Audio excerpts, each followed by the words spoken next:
Hello, and welcome to the Team Engagement Podcast, where leaders of teams share their insights. We discuss 6 questions in 9 minutes because leaders know how to be concise. We'll go ahead and get started with today, our first guest. First question, I should say. Tell us your name and what you do. My name is Sinisha Adamovic. I'm a freight broker. I'm the owner of Cerebral Logistics, but freight broker by trade. And I also am a host of AnomalyFreight.com. It's basically a podcast about the transportation. Fantastic. Question number 2. What's the best thing about working with a team? The best thing for me about working with the team is things get done a lot quicker. If you convey the message the right way, if everybody knows and has a clear definition of what they need to do, you can accomplish a lot more and grow your business a lot quicker. Great point. Thank you. Question number 3. I hear from other leaders of teams that it can be a challenge to get team members engaged. Tell us your thoughts on that. It can. I think that before answering that question, I think that I have to state the importance of picking the right team. A lot of people will just, especially when you're just starting up a business, they'll just hire to hire. You know, you need help. You got to delegate some of the work. So you're going to hire people that seem qualified, but are not necessarily the right people for the job.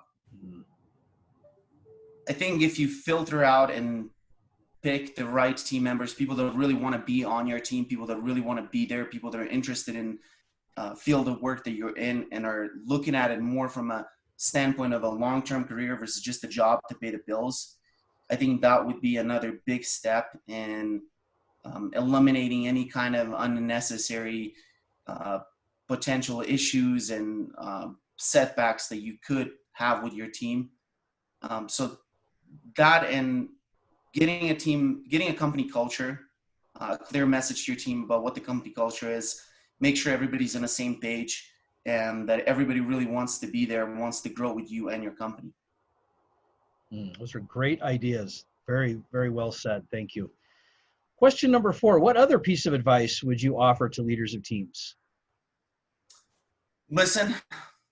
I think listening is one of the big things. I feel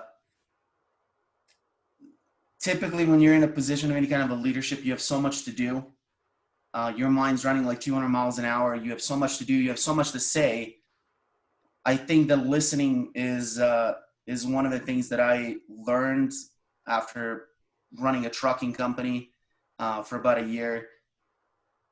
Listening was one of the big things that kind of helped me. If I listen and if I'm really engaged in this conversation, then if there is a potential issue or problem, I can go ahead and recognize that better.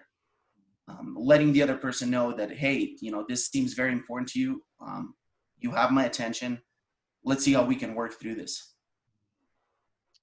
Well, that's a great point. You can never overstate the importance of communication. So, and listening especially. So that's very helpful.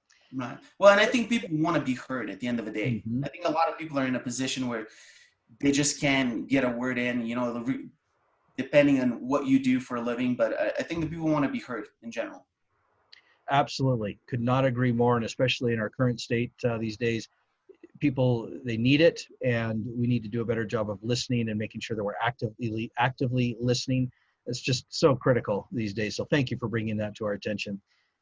Well, 5th question. What other successful leaders of teams, such as yourself, would you like to recognize that have had a positive influence in your life?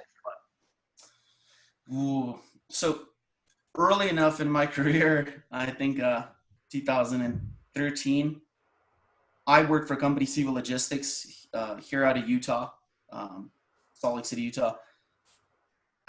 I want to say that the big influence on me was my station manager, Brad Schindler. Mm-hmm. Brad was an absolute behemoth of a businessman. He was one of the guys that would move fast, talk fast, had an incredible charisma, had that contagious laugh. When he starts laughing, everybody else starts laughing, which I met a handful of people like that in my life. So I want to say Brad was a big influence on me. He kind of directed me and pointed me in the direction of where I need to go and how I need to go about it.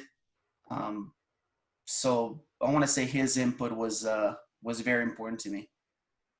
It's a great person to recognize. Thank you for recognizing him, and especially his ability to laugh and keep things light. And I always appreciate that quality in people as well. So, Yeah. Well, final question. Tell us about your first job. My first job, let's see. So me and my sister moved in U.S. in 2001, and I actually remember looking for a job for kind of extended period of time. Well, not extended, but I want to say we moved here in January of 2001, and by April of 2001, I still didn't have a job. My English wasn't really that good, and me and my sister applied in JCPenney's. It was an old Cottonwood Mall, and my sister was the one actually who got called for the interview, and she got the job, and I just kind of tagged along. And then when she was done talking to the manager that was interviewing her, I kind of stepped in as like, hi, I'm Natasha's brother. I kind of fill out the application here too. And she reviewed my application and ended up hiring me too, giving me a job position at the shoe department. So yeah, that was my first job. That was the first experience working. I'm impressed that you took the initiative to go with your sister. I think that's fantastic. Way to go. Yeah.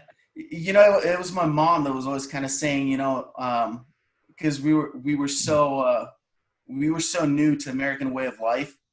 And it was my mom that was kind of saying, like in America, if you want something, you got to ask for it, so it's, you don't say anything, then nothing's going to be given. So, I think she was kind of influencing me in that regard I saw a small opportunity and saw how well conversation was going. And Americans are very friendly people. So I feel like it's easier to do sales in US than it is in some of other countries. Well, very insightful. So thank you. And your English is very good, by the way. I can't even tell that you have any kind of an accent. Thank you. That's the highest compliment you can give to an immigrant. Well, it is. It's genuine too. Sinisha, thank you so much for being on the podcast today. How can people find you? You can find me. You can email me at sinisha@cerebrallogistics.com if you need any transportation needs. We're a power only broker, but we move anything really nowadays. And also news@anomalyfreight.com. Great. Thank you. Check my emails every 15 minutes. I live by them. That's your primary mode of communication. Yeah. Very good. This is Sean Richards with the Team Engagement Podcast, where leaders of teams share their insights. For more ideas, you can find us on LinkedIn by searching Blue Sky Business Consulting. Thanks so much for joining us. Have a great day.